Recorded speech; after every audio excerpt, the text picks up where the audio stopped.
Hey everybody, welcome back to another WV Guns and Goats video. And tonight we are kicking off the start of a multiple part video series on the Shinenyx G1A. Now, if you've seen my 3-part video series on the AIM 101 here, also by Shinenyx, and these optics were provided to us by Shinenyx for these videos, you'd already know some of the capabilities that are shared between this and the G1A. If you want to check out my AIM 101 video series, I'm going to go ahead and link it in the description below. But the reason I have this out here when I'm talking about a monocular, and I'll give you guys a look at it right here, this is the G1A, is because this AIM 101 shares a lot of the same capabilities as the G1A does. You have a 384 thermal core right here, and a 1600 by 1200 digital night vision sensor right here. Now, while the AIM 101 is geared at more of a longer distance use, the G1A is more for shorter distance stuff. And in that case, the AIM 101 has some features that the G1A doesn't have that are more suited to being a rifle scope. It has a built-in IR illuminator. The G1A does not, but it does not need one. We'll touch on that here in a little bit. It also has a laser rangefinder and the ability to take photos and video. Otherwise, they share the same all-aluminum construction, same 18650 battery types, and as I said before, the same thermal core and the same night vision sensor. But the G1A has stripped those other features out to make this a much more compact unit. You can see size-wise compared to the AIM 101 just how much smaller the G1A is. And that unit being smaller allows you to mount it to a helmet if you want to. You can use it as a handheld observation monocular. And it has an included Picatinny rail mount, so you can mount it onto a firearm and use it as a scope. So what are we going to do in these videos? Well, in this first video, I'm going to talk about the G1A and all of its features. I'm also going to show you how to use all the menu items in it and show you performance of the optic after dark. I'm also going to show you how the Picatinny rail mount attaches to it and how the night vision helmet mount arm attaches to it. But in future videos, we're going to have a video where we just put it on a firearm, show you how to sight it in and use it as an optic. And then another video where I just have it mounted on a helmet and my observations of walking around with it after dark. And then the last video is going to be a compilation of different footage taken after dark through the unit. So let's go ahead and look at the unit itself. But first, I'd like to ask you to go ahead and headbutt that subscribe button to join the herd here at WV Guns and Goats. And now we see the goats.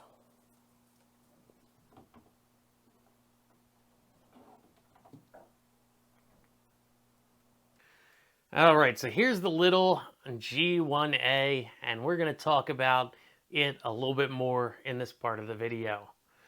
Now, much like the AIM 101 here, the G1A is an all-aluminum construction. In fact, the only plastic I've found on this unit is this button right here, and maybe this top panel surrounding the buttons themselves. Everything else on this unit is made of aluminum. And it's a very well-made unit. And it's kind of reflected in the price. Yes, the price on these units is pretty high. This unit runs about $4,000 and this AIM 101 runs about $3,000. But that's what you get when you're buying a high-end digital item. However, over time, in a long enough span of years, the technology tends to come down in price. And you may hear that price and think, wow, that's expensive. That costs more than analog night vision. Yes, but if you compare it to a traditional analog night vision unit with a thermal fusion capabilities, well, then the price gets a bit more relative to what you're actually looking at. So let's move this out of the way and we'll start looking at this unit. Now, when it comes to digital night vision, a lot of guys don't really like to give it a look because they're used to the lower end stuff that gives off a ton of active IR light to operate. And if someone's looking at you with traditional night vision or even high-end digital night vision, you're going to look like a beacon out there in the middle of the field just blasting that IR light out there into space in front of you. You're just going to be lit up. But there's a lot of situations where somebody with night vision isn't going to be looking at you. Like just walking around your property or going predator hunting, hog hunting, something like that.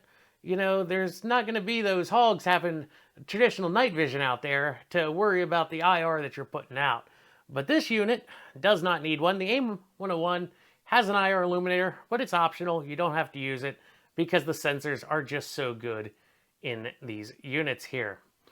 Now, let's start looking on this side, and we're going to go the whole way around the unit itself. We've got a battery compartment right here, and inside of that is two 18650 batteries. They are replaceable if need be, and the battery door is hinged, and it has the positive and negative inscribed on it, so you know which way the batteries go into it. And this has about a 6-hour runtime before those batteries need changed or before you have to recharge the unit. Right here in front is where all the magic happens. We've got a 384 thermal core, 1600 by 1200 digital night vision sensor, and you can see no other lenses, no IR illuminator on this. And you'll see how this unit performs later in this video after dark without any supplemental IR. The thing is, about these lenses, you do have to focus them individually. They have a good bit of tension on them, and they're not going to come out of focus accidentally. Like if you bump them, they've got enough tension on them that you have to be deliberate in focusing them independently. Now, this unit is designed for more of a short-range unit. You can detect a hog out to 150 yards with this unit. We have looked at distances further than that, but in its usable distances is more of a close-range setup than the AIM 101 here, which is designed for longer range use. On this side, we have the menu knob and the zoom knob. Now this has a 1x, 2x, and 4x digital zoom, and then you can click this knob and you'll enter into the menu in this optic. The menu allows you to change the image modes, the zoom level. It also allows you to turn on the outline mode or set the multiple reticle crosshair up or sight in the optic, because you can use this as a standalone sight on your firearm. I saw another video where a guy tried to use a red dot behind this optic. Like, he didn't really know that this has its own sighting system built in and can be zeroed. But this knob allows you to make any changes to the menu items that you need to. On the bottom here, we have two recoil lugs and four different screw holes there for mounting the Picatinny rail mount. And that mount is included with this optic. I believe this optic is rated for up to 308 recoil levels. Now back here, if you can see the size of that screen inside that really, really nice and soft eyepiece right there. It's very soft, going to be very comfortable to use for long periods of time. But what's impressive is this screen is a 2-inch screen. That's been one of my biggest gripes with digital scopes. The viewfinder screen is usually really, really small, and this comes in with a super easy to see large 2-inch screen. Now, the image modes in here, the digital night vision is a black and white image, and then you have two thermal overlay modes, a black hot and a white hot, and then you have a dedicated thermal mode, which is just using the thermal camera here. And you cycle through those modes with this M button right here. You can also cycle through them in the menu using the knob, but you can quickly do it with this M button here. And above that is the power button, which is pretty self-explanatory. And then right here, this little keyed hole right here, that is for the night vision arm to attach to the unit, and I'll show you how that goes on here later in this video. Also, back here, I almost forgot, there is a USB-C port right here, and that is for recharging the unit or updating the firmware using the included USB-C cable. So what we're going to do now is we're going to go ahead and get the box, and I'll show you everything that comes in the box with the unit.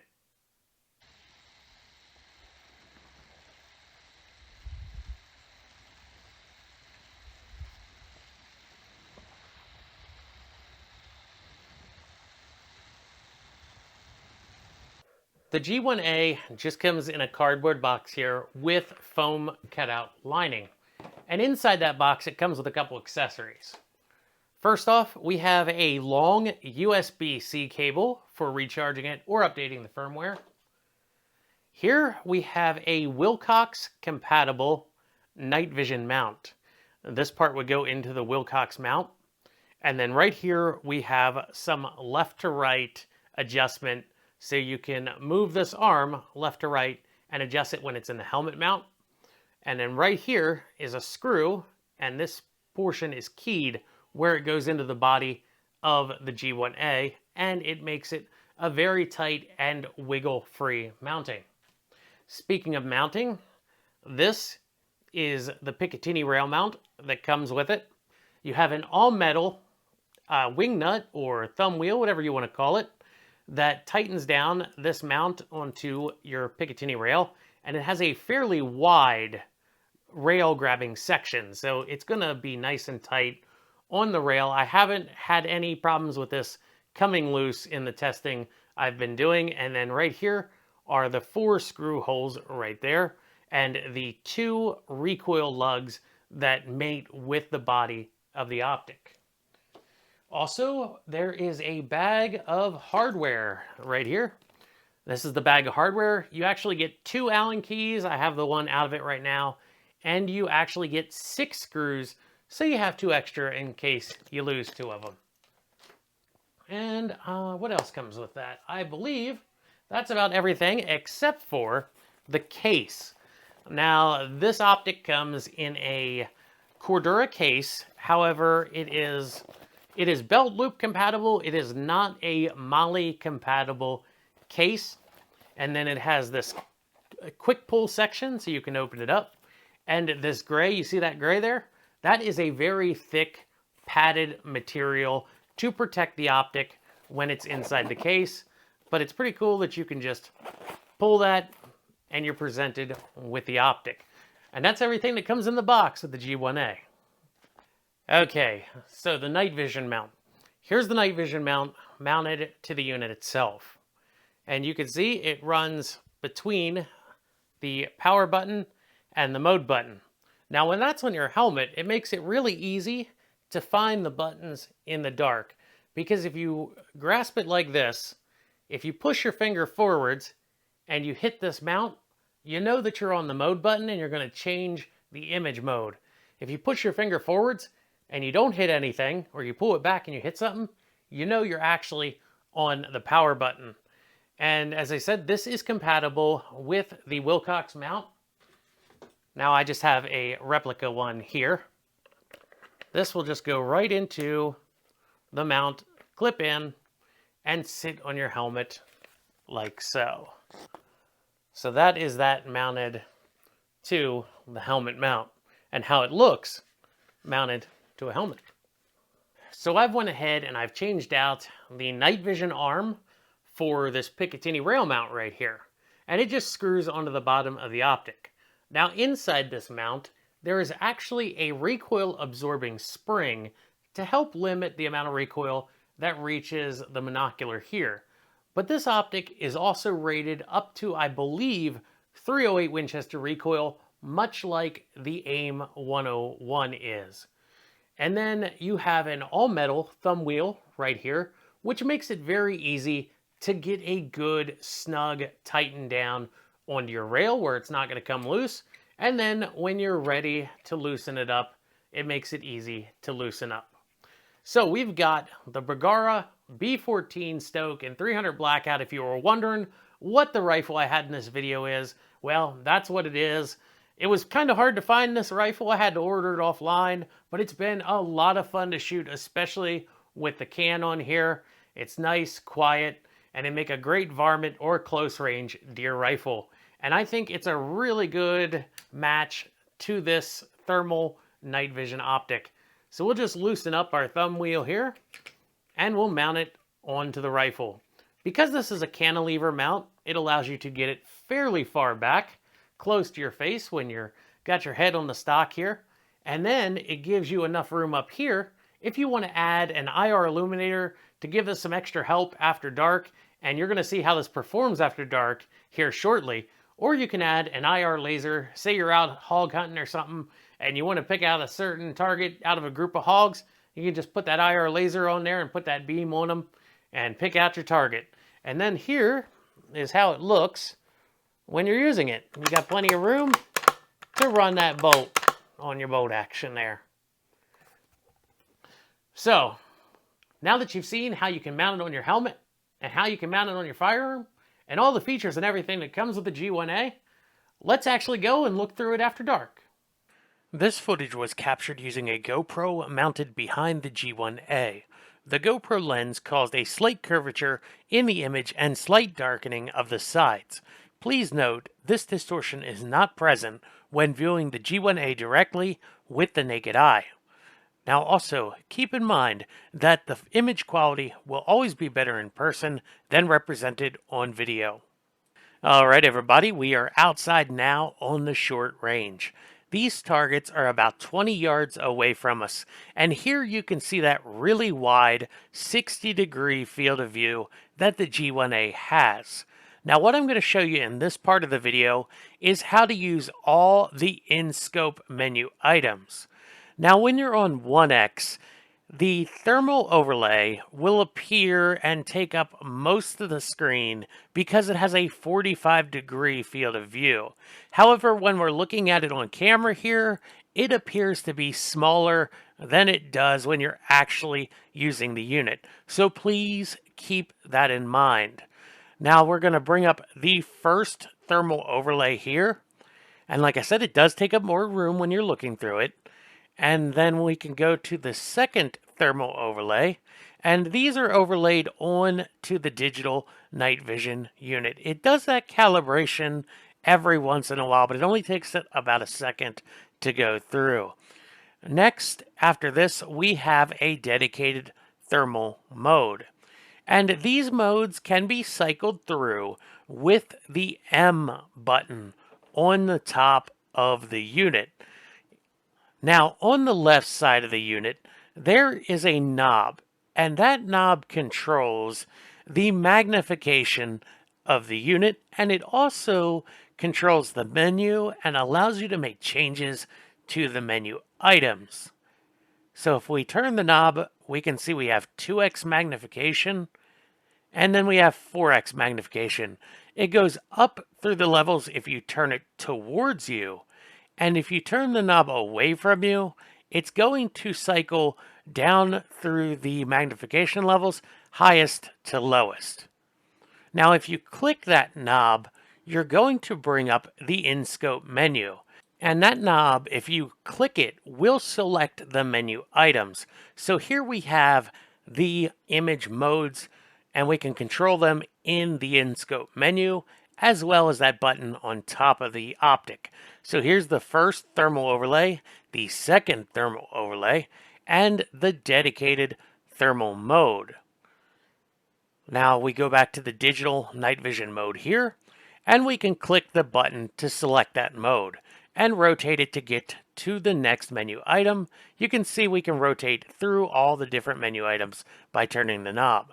Now the second menu item is the screen brightness. It has 6 levels. You see we're on 5, 4, 3, 2, 1, and then we're to level 6, which is the brightest, and then we have level 5 again. We're going to stay on level 5 for this video. We'll just get back to it here, show you the different brightness levels again. Now we'll select level 5 again, and we'll go to this mode right here. This is the thermal outline mode, and when it's turned on, you can see that things that are giving off heat are outlined with red.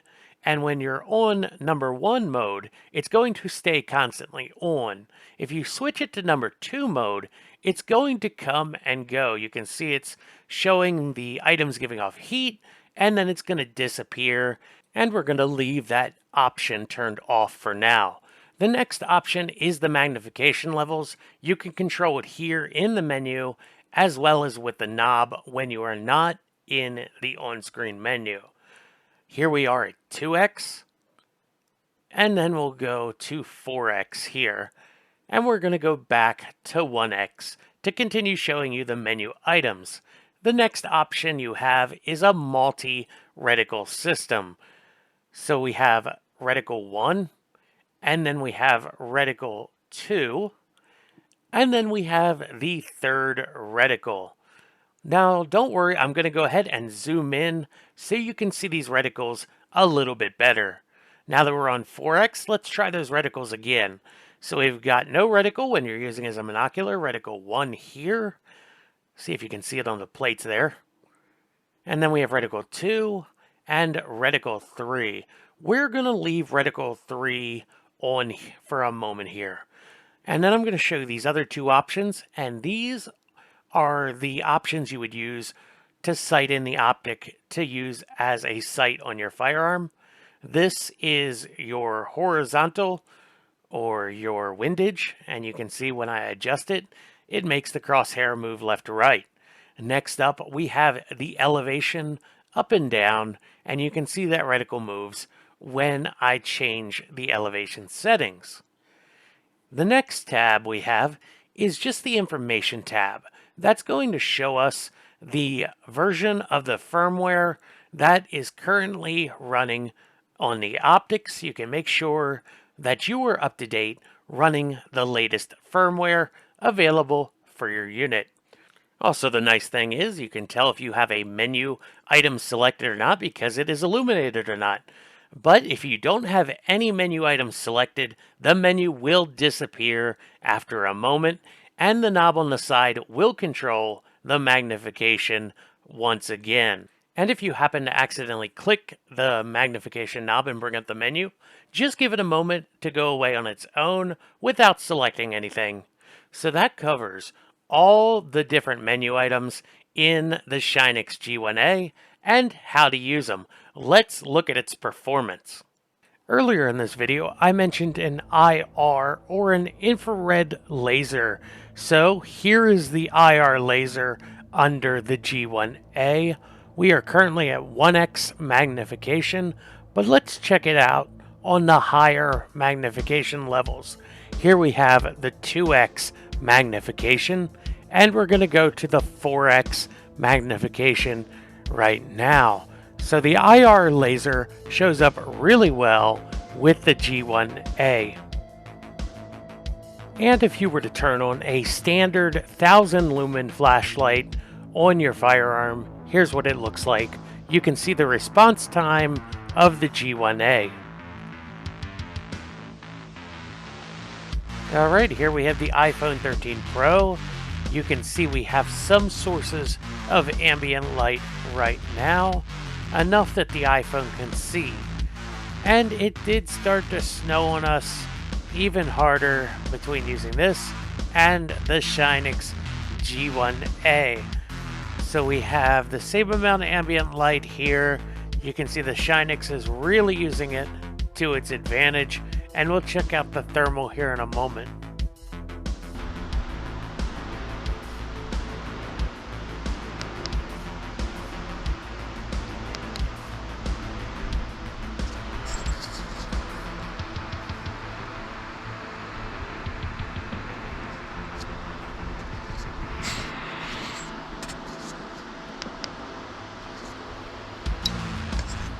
And here are the same buildings with the ambient lighting removed, except far off to the right.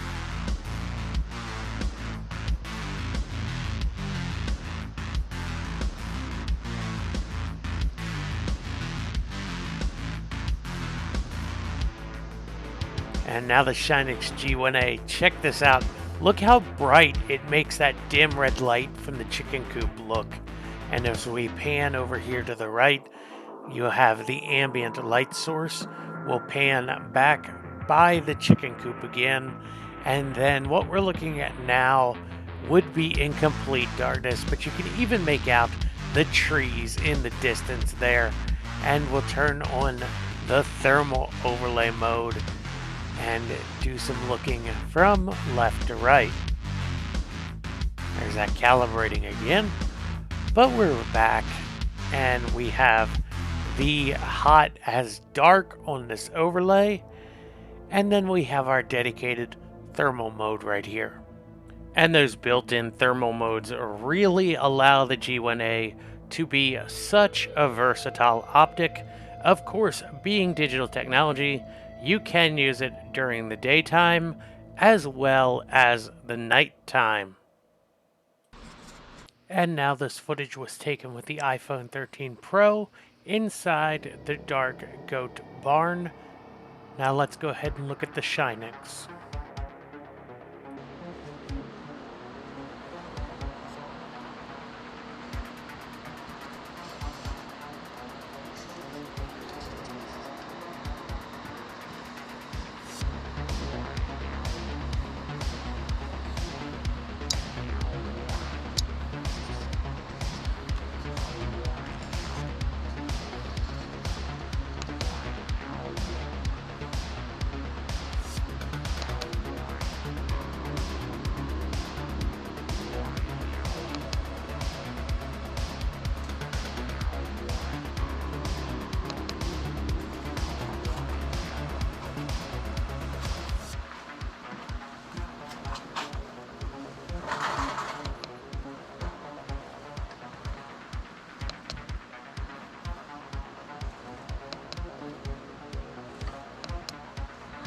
And now I have turned off all the available lights.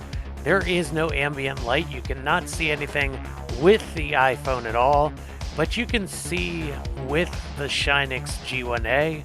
We are also not using any supplemental IR lighting for this. You can see the thermal now shows all the goats that were hiding in the darkness.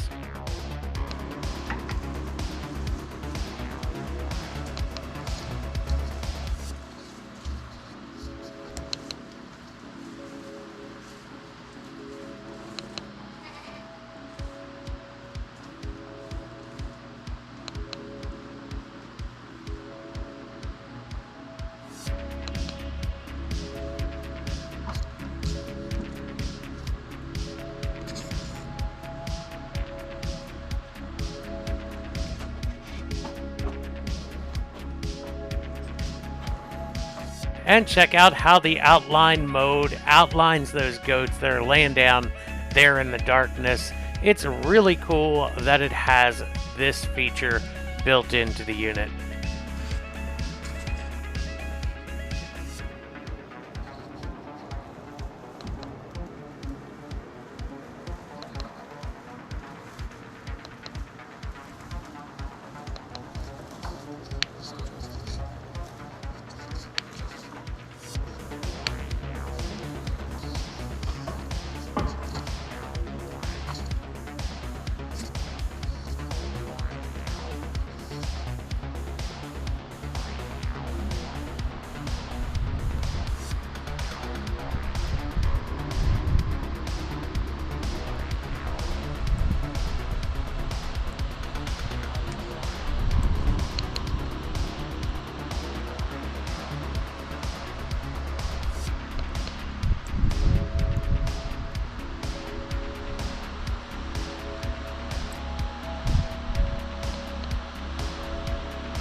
I just wanted to give my final thoughts before we end this video. I feel we have finally achieved true passive digital night vision with the G1A, with it not needing an IR emitter to give the performance that you have seen in this video in low and no light conditions. It really shows just how small the gap between analog and high-end digital night vision is becoming as technology improves. Yes, the G1A is expensive, but you also have the thermal capabilities that can come through when you get into zero light conditions that analog night vision would struggle with. Alright everybody, thanks for joining me for this video of an overview of the Shinenyx G1A digital night vision and thermal fusion monocular. If you liked what you saw in this video, stay tuned because we're going to have a couple more videos coming. Like I said earlier in this video, there's going to be one where we look at it as just a helmet mounted unit and one where we look at it as just a firearms optic. And then we're going to have that video that's just a compilation of all the footage taken through this optic. And there will be more footage to come filmed through this. So everybody, thanks for watching tonight. This has been another WV Guns and Goats video. And remember, if you're not out there having fun shooting, what are you doing?